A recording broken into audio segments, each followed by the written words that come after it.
Hey, welcome back. So good to see you guys. I am Michelle Poverman, and I'm here with one of my best and oldest friends, Ashley Hasiotis, and we are bringing you the Morning 411. So welcome back. And today we're going to talk about making choices and responsibility and all the implications around that and the complications, because it's big stuff for us in life. So Ashley, why don't you dive in to begin and kind of talk a little bit about what that is for you? What kind of stuff has come up? Yeah, totally. So choices are a big thing for me. I think even you would even say historically, I would, when I was in like a bind or like in a crisis or just in an uncomfortable situation, would always say like, I don't have a choice. This is what I have to do, you know? And there was a whole slew of reasons why I would say things like that. But recently, probably in the past year-ish, that this concept of choices has morphed and changed for me. So I'll give you guys a little example. So I'm a very family-oriented person. I spend a lot of time, I'm an only child, but I spend a lot of time with my husband's family, very, very close with them. And so we have this family member who doesn't like totally believe in COVID, kind of like, whatever, man, like if I get it, I get it. And like, really, let me kind of followed protocol, but kind of didn't at the same time. But for me, that behavior was a little risky. So when we would see them during this COVID time, I had to make choices. And they historically, even the past year, I would say, I don't have a choice. And so something that I learned in therapy was I actually do have a choice. And when it first got presented to me, like, hold on a second, you think that you don't have a choice. And here's the reason why. And she kind of just walked me through, like my mother was an alcoholic. She was abusive to me, very neglectful. And so when you're a child and you are being raised in an abusive household, you actually don't have a choice, right? I couldn't just like pack up my bags Right. and get in the car and go find an apartment, Right. right?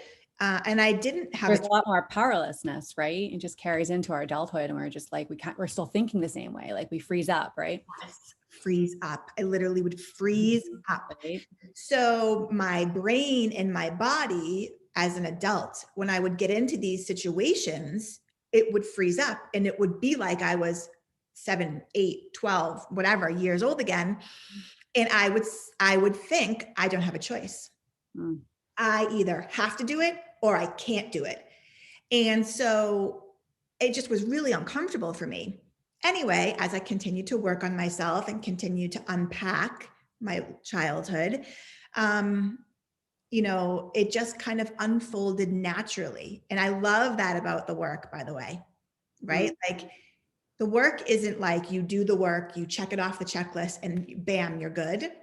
You do the work consistently over and over again in multiple layers of your life. And then one day, Yeah. you get right. And then one 8 day, years later. yeah, totally. And then you get like this experience or this situation that gets presented to you, and everything changes.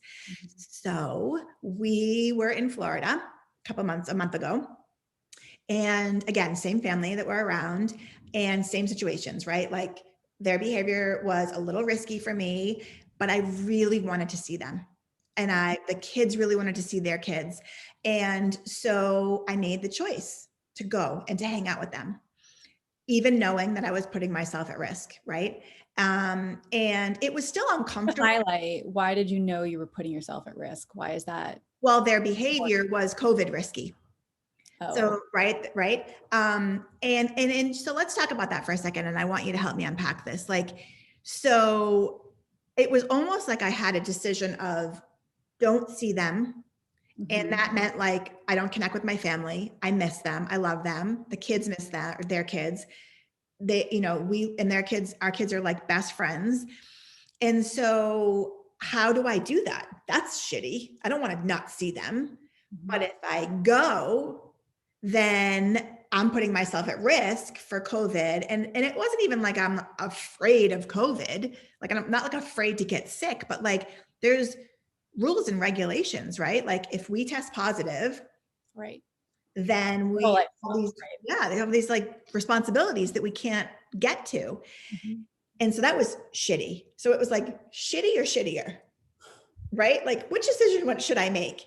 And so I felt trapped. I felt like there was no clear, good, easy decision to make. Mm. But what I really understood was doesn't matter.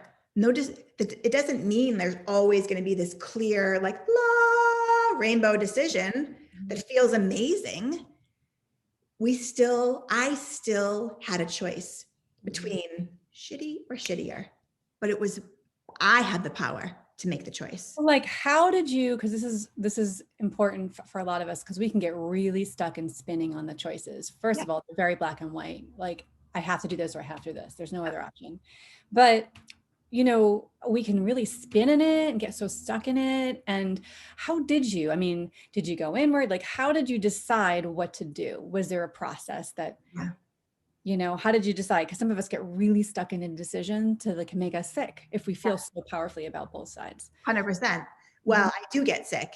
I have chronic migraines, and so basically it's chronic pain. So when I get over crazy about things, super stressed out about things, I get migraines. And so the way that I manage that chronic pain is by giving voice to my emotions and my feelings on the daily. So I journal a ton. Mhm. So when I knew I had an upcoming, getting together with them, inevitably I would the migraine would kind of start. It would like, I would start to get like, I could feel it in my back and my neck, and I would get anxious. Maybe I'd get a little dizzy and I'd be like, oh shit, I'm going to get a migraine.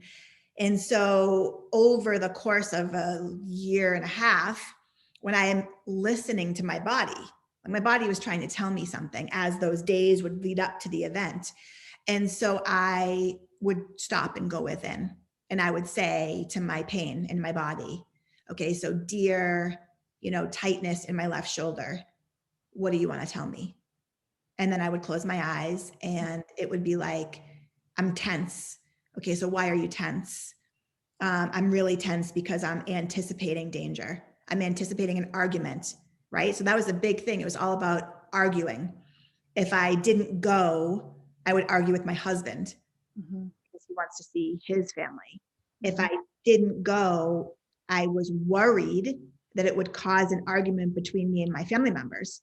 Mhm. That was all my own story that I was telling myself. Mhm. Um, But I and just want to highlight, so even in our process of being stressed about our indecision, right, about what to do and how to make a choice, the other piece of it is how much you're bringing in of other people's opinions. You know what I mean? Other people, what caring about what other people think, caring about what other people will feel, and taking on responsibility for you causing those feelings for those people, right? So, totally. And that's a huge thing for me, because of the way that I was raised. As a child, actually felt responsible for my mother's happiness and when she was nasty to me. Because as a child, especially an only child, when that happens, you don't understand why it's happening. So you think your behavior causes their behavior. mhm, And so it was a thing I had to unravel. I literally had to journal it out and then to ask some of those, is that true? right, Right? So are they going to be mad at me because I don't go? Is that true? right. Hmm. And so, but even in this journaling techniques, they didn't have answers. It wasn't to journal the answer out. It Mhm. was to journal the emotions out Mhm. so that I could say, like, I'm afraid of having an argument with them. I don't want to upset them. Because it's so powerful to take your brain off the solution anxiety, right? Like I have to come up with a solution, I have to come up with a solution. And actually putting your brain and your attention on your emotions starts to give you answers, doesn't it? I mean, it gives you answers in ways that you can unfold, but you can't when you're trying to be so heavily focused on your thoughts, your solution-based stuff, the Yes. facts, right? You can't get anywhere. No. So the emotional stuff, did it teach you? Did it tell you what to do? Did it help Yeah, you? so it gave me, like in meditation, when I teach meditation, I tell people like, the sweet spot is the gap in between your thoughts. That's really what you're after in meditation, right? We're always going to have thoughts. It's that sweet spot of like, oh Mhm. wait, was I just thinking? Shit, I wasn't just thinking, yay! Which is there's still a thought, but it gave me that buffer in between, having the reaction in my body, like, oh my God, I have to go to this party on Wednesday, to, okay, I don't have to actually react about that right now. Mhm. So I don't have to give my answer right now. Number one, I'm in charge of my own answers. Number one, I don't have to do anything in this moment, Right. right? I don't owe anybody anything. No. And that's so important. I think we get so caught up in what everybody else and all our own stuff and our anxieties that it's like, slow down. Number one, you don't have to do anything. Right. Well, it's not my responsibility to make anybody else happy, And to including. be able to articulate that, right, Ash? Like to be able to say to your partner, to your people, I need a little more time to decide on this. Yes.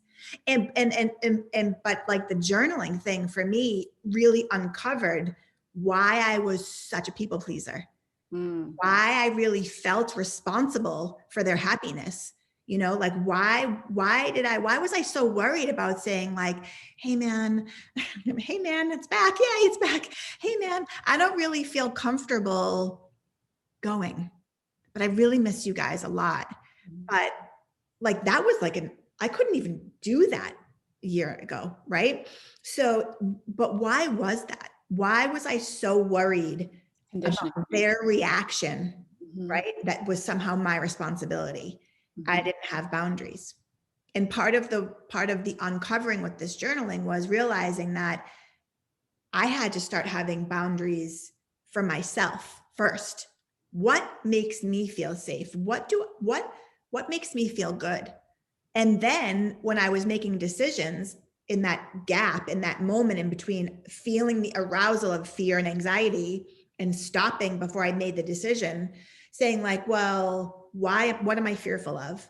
What's causing me to fear? Is it the pending potential argument? Is it feeling guilty and shameful for my decision? Is it their judgment potentially that I was telling myself, which didn't even really exist? Their judgment on like, oh, she's just afraid of COVID. Because I didn't want to ever be judged as somebody who was fearful, because I'm not a fearful person. Mhm. So it was all of those things, I mean, it was days. I would spend days and weeks journaling this stuff out. And all of it, to answer your question, gives you the knowledge that you need in order in that buffer space to be able to say, okay, I have these two decisions to make. And you get it, right? Like not going triggers all of this stuff for me. The Mm. guilt, the shame, the don't want to be judged, don't want to look like I'm weak and pathetic. That's a big thing for me. And then if I don't go, and if I do go, I got a lot of responsibilities coming up, and like this is just like my thinking brain, like doesn't even make sense to go. And then how do you give both of those voices and then make the right decision? And by the way, sometimes I chose to go and sometimes I didn't over the course of the last year. But in the moment, I asked myself, what makes me feel good in this moment? Mhm. And I feel like that pause came from giving voice to what I was thinking and feeling. And there was so many facets to it to unpack. I mean, that's why it takes weeks and months. But ultimately, so we got exposed. Mm. So we got exposed and we came home from Florida and we realized we got exposed. Had to cancel 2 weeks of stuff, which was a lot, and no school. And so that was a big deal. And it just happened, right? So like we get the call, like I'm positive, and I just, I was like, okay, all right, I feel really bad for you. I'm so sorry that you're sick. But like I never got that fear response. I never got angry. I never even got really that angry with myself. I was a little disappointed that like out of those two choices, I chose the one that was a little bit riskier. But in that moment, I chose it for a reason. I chose it. Nobody forced me to make that decision. Mhm. And so at the end of it all, I was so calm. And I really was just more worried about them. How are you feeling? Are you okay? Mhm. And that's And I didn't catch that until like a couple of days later. And I was like, oh my God, I made a choice. Mhm. And it feels really grounded in my body. And it wasn't a great choice. Yeah, because you could have gotten into, which I think, you know, a lot of us can relate to, you could have gotten into victimhood and blame and anger. Like, I knew I shouldn't have freaking gone. Like, you know, F this, like, you should be more careful. Like, you knew the lifestyle this person had that, you know, would support the possibility of getting COVID, and you made the choice to go, right? But instead, think of all the pain you would have experienced being angry and blaming and frustrated and being a victim. Because we all, just want to say this out loud, we all have an inner victim, right? We have a prostitute too, another show, but we all have a victim, right? And your button is now protected. It's like that button could have been so available to this situation, and it could have taken you down a whole rabbit hole, inflicting a lot of pain on your relationship with your family, Yeah. right? Mhm. I'm sure we can all relate to, you know, feeling like we could have easily projected in this situation, right? Yeah. And I just feel like for me in particular, this whole situation as it relates to my children, Mm, right? Like mhm. I want to be able to raise like resilient children, like because we're never going to have puppy dogs and ice cream all day long. It's just not going to happen. And but I think for me, for a really long time, my brain, because it was so desperate to be safe, was constantly looking, how can hypervigilance, like how can I make this safe? What's safe? What's not safe? And I was just like anxious all the time, Mm, trying to make myself safe. It's like an oxymoron. yes. But But I, so many people can relate to what you just said. I mean, that's just like the basis of so many people just buzzing around with anxiety, is that constant, like, they don't even have the language for it, but it's that seeking out of safety. Like, I just feel anxious. There's no reason for me to feel this way, or maybe there is, but yeah. So, I mean, that's well, I telling. just wanted, like, in that moment, I had this whole conversation, like, with this family member. I was like, dude, don't even worry about it. Like, because, they felt responsible. And I was like, no, no, this is not on you at all. I knew exactly what you did. And by the way, you get to live your life exactly the way that you want to live your life. So I made the choice, man. Like, do not own this. Like, it's totally fine. And I actually really believe that. Mhm. But a year and a half ago, Never. everything would have been like pointing fingers, nasty and angry and full of fear. And so at the end, like, we're all sitting around the kitchen table. I hung up the phone and I was like, my daughter looked at me and she was like, wow. And I was like, what? She was like, nothing. That was easy. And I was like, it's actually supposed That to was be. unexpected. Yeah, totally. That was easy. I was like, it's actually supposed to be like that. Mhm. We all get to do whatever we want, but ultimately at the end of the day, we all have our choices and we all get to pick and choose Mhm. what we're going to do. And every situation is different. Yeah. So I don't know. I think that for me, in this COVID, it's just everyone's getting tired and it's really hard. Like we kind of talked about COVID on the last video too. Like it's putting a lot of strain on relationships, Yeah. marriages, families, even friends too. And so I just hope that, maybe this helps people to realize like you're not really trapped in any decision. You do have a choice. It may be shitty or choice, but ultimately it's your choice. And then how you get there is how you're going to get there. Everybody gets there on their own. But for me, I went inside and I asked my body what was causing me the anxiety and the stress about the situation. And once I gave it voice, it was easier for me to say, oh, okay, so Mhm. you're triggered in this situation because of all these things. Okay, well, that's just information. It's not Mhm. really truth. Right. Right. And It's all so, information. yeah. And so that doesn't make all of that a good or a bad decision. It just makes it a choice. And then what's on the other side of that? Yeah. So, do you have situations like this that's ever happened to you?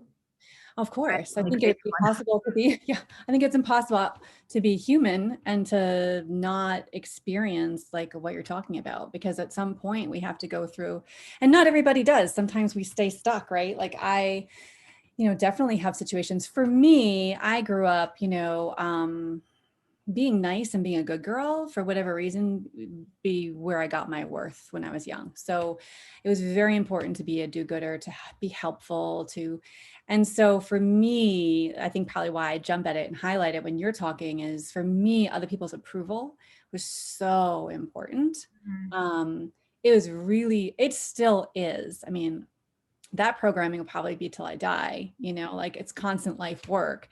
But Mhm. like for me, like if I have to come up with a solution that either way, I'm going to upset somebody, Mhm. that would have been catastrophic in my past. Like I could have gotten sick over that. That Yeah. would have been what seemed to me, what may not seem to somebody else who could care less, was a really big thing for me. Mhm. So, so for me, my work right now is really just, there was a point in time where it felt selfish, but it's not, it's self-love, and it's learning to like switch from that mindset and that, feeling a victim in it all and feeling I don't know what to do. I don't know what to do. That's how we give away our power, is like, I don't know. I don't know. I don't know. Can I pause you there? Stop. 'Cause what you just said was like huge, because it was huge, dude. Like we need to like bold, underline, italicize.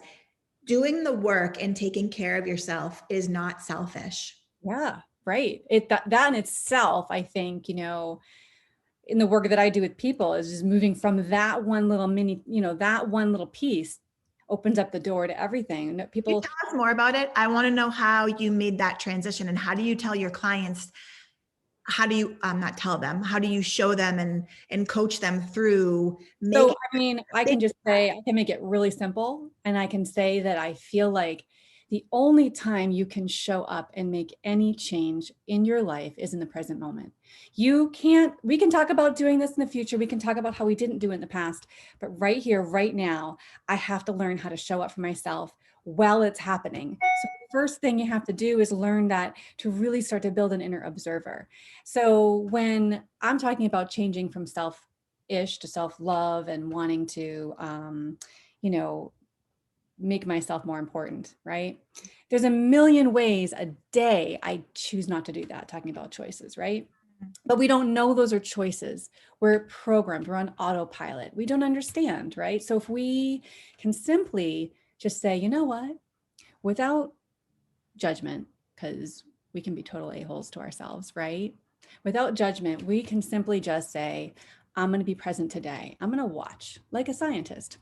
Curious. Like, how do I a million times a day shut myself off from self-love, from being important, from mattering, from making sure at my self-worth? And, it's like, how do I turn every moment, any moment, into a trusting myself moment? And so it really is a process of learning and habitually learning in the moment, doing dishes, vacuuming, working, whatever, driving to and from, to go, oh, I'm that checklist that I just did it again. Like I had this whole conversation in my head that I can't do that, or I have somehow shut myself down and chosen to be a victim, or chosen to say I have to, or I should, or chosen to do something that isn't treating me, or isn't trusting me, or isn't going inward, or being spiraling where I'm getting in stuck. I don't know, I don't know, I don't know, I don't know. Instead of being like, you do know, girl, right here and now, it's in there. You have to be willing Mhm. to have the answer. You have to be willing to make the hard choice. You have to be willing to listen. You have to be willing to slow down. You have to be willing to watch without judgment and show up. So it's kind of a long-winded, I said it was gonna be simple, but it it is, in the sense that really the answer is, how today, in moment to moment, can I pay attention to what I'm doing, what I'm creating? Because this world, this life that we're in, we create. Everything about your situation, you just created, Mhm. and you created a new outcome. Yep. And how it's like, if we're constantly on autopilot and unconscious and not trying to be present, then we're bringing our past into our decision making. Every We're day. being who we used to be Mhm. and All over making a again. decision, Mhm. right? All over again. That's why our lives like, why do I keep being in these same relationships? Why do I keep creating these same shit? Excuse me. And And so how can I be different? I can't, Michelle. I don't know. I'm so stuck. But the reality is, in order to show up with the new self, with a self-loving self, with a self-fulfilling and actualizing self, then you have to be moment to moment willing. And you're going to be like human, right? Like, I'm not perfect at this. I'm crazy sometimes. I'm like a total nut, right? And then I'm like, oh, hello, crazy. There Mhm. you are. You weren't gone. But you know what I don't do anymore? Get Like, mad. I don't get mad. I go, oh, hi, old friend, like, so good to see you again, but it's not time for you anymore. I even teach my clients, I'm like, use the word delete. If you're going, and you're like, oh, don't even be like, you don't even need to necessarily attach to it, engage with it. You can just be like, oh, delete. That's bullshit. Wow. No attachment to it. Yeah. It's our attachments to our old stuff, or, the stuff that would have made it difficult for you to make that decision, right? Like, I have to, and I should, and blah, right? Shoulding. Right? Same. Shoulding. People are constantly shoulding on themselves. And it's so annoying, by the way. That was amazing. That was beautiful. I think just to summarize that for the average person who's listening to you, because that was like really high level spiritual work. It sounds like to me what you're saying in the first step of self-care is to just observe your daily life and observe, how it is that you're showing up in these moments, or not showing up because you're victim and just trying to hide and all of that stuff. And I love the fact that we just talked about shoulding, because, when anybody's trying to make change, it's a natural second step per se, I think, to say, I shouldn't feel this way. I shouldn't think this way. I shouldn't have done that. I shouldn't have done this. And my husband is like the classic of that. Like, we were lying in bed the other night and he was like, listing all of these things that he wanted to like change of himself. Like, I'm not going to do this anymore. I'm not going to do that anymore. I'm going to do that. I go, or Or when you do them, you can just say, I love you, even though you just made this mistake. yes. And one that I love, and if you know me, you've heard me say this, I am right on time. Mm-hmm. I shouldn't be any different than I am. Yeah. I am right on time. Yeah. You are right on time. And so you say that, I love you, let it, I love and accept you as you are, and Yeah. I'm right on time, Yeah. And that observing is the first step. You can't make any change without observing, like you had just said. The second one is to, when you do see it, is to just go, oh, hey, or delete, or I love you anyway. Mm-hmm. You were just so nasty to yourself, but I Right. love you anyway. But Or I love you I anyway. love you anyway. Or for me, because when Mhm. my anxiety would get off the charts, I would be nasty to my kids. I mean, I harped on them about everything. Why'd you leave that there? This is Who's a whole other show. Like, how do we get yeah, out of our rigidity, parenting, harping? It's hard, so right? hard? But then I got to the point where I could say, whoa, you're just such a jerk to your kids. I love you anyway. And then I would go downstairs and own my shit. And I would be like, That's so good stuff. yeah. Oh, yeah. And we should do a whole video on that, by the way. But you can't do that unless you're observing yourself. Right. So observe, and then give apologies and love. Then we can make change. Because So when it comes to, oh, I'm sorry. no, When no, it no. comes to injecting this also into meditation, Yeah, you're observing and you're also labeling. And sometimes it can be helpful. So you can observe it and say, I love you, and let it go. Sometimes it can be say, this is what this is about, or label it as anxiety, anger, fear, resentment, whatever emotion is driving whatever's happening. They actually have found through research that if just simply naming the emotion actually completely dissolves and detaches you from it in ways that, right? So like just simply so acknowledging that too. So I say that to people who I'm talking to about doing mindfulness meditation, because your brain's then you observe what's happening, just like you're doing, like we're talking about.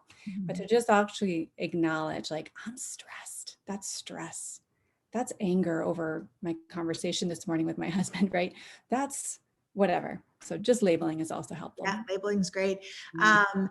So anyway, I think that that's, it's a lot of stuff that we just talked about, but I think that, anybody who's willing to make change, it's the first step. And then, going through this, everything we just said, and being kind and having, that was my second thing. So the first thing you were talking about, we just talked about in length. And then the second one was that you were being kind to yourself, Yeah. and that's self-kindness and self-compassion is something that I think a lot of us lack. And it's, more pronounced when you're trying to make change, because a lot of us share that perfectionism, Yeah. like, why can't I make the decision to go on the diet? And then like by Wednesday, I want to cheat. Same thing when you're trying to do spiritual work, like our habits are habits, right? Mhm. We think the same 80,000 thoughts today that we thought yesterday, unless we're making conscious change in that thought process. And it's going to look, healing doesn't go like that. It kind of goes like this, Right. right? And So then, yes, exactly. It's been a really long time, but we've been on this journey. So I hope that everybody watching today, got something out of it, and you're never alone. Clearly, Michelle and I are happy to share and dish on our stuff. So we hope that that was helpful. yay. Yeah. Yes. Do you have any last parting words of wisdom? I'm just going to ask you that. Parting words of wisdom. I mean, they're always the same, aren't they? Right? Like, just please try to love yourself today. Take this information and say, hey, today, you know what? I'm going to 5 times stop myself when I'm in my head and just take a moment, put it over here, speak to it with love and kindness, maybe label it and just say, delete or let go. It's over. It's gone. And really just learning to be open to what's happening in my present moment, but not attaching to it so much, and just really opening up. And I really loved the topic. This is Ashley's sort of last minute change. We actually changed this topic 5 minutes before we started talking about it. And it's a great topic, and I just want to thank you for bringing that up, because it was really a wonderful thing, because I think we're all dealing with how to deal with choices, especially around this COVID stuff. So thank you guys so much for coming and being with us, and we'll see you soon. Yeah. Thanks. Bye, guys. Have a good day. Bye.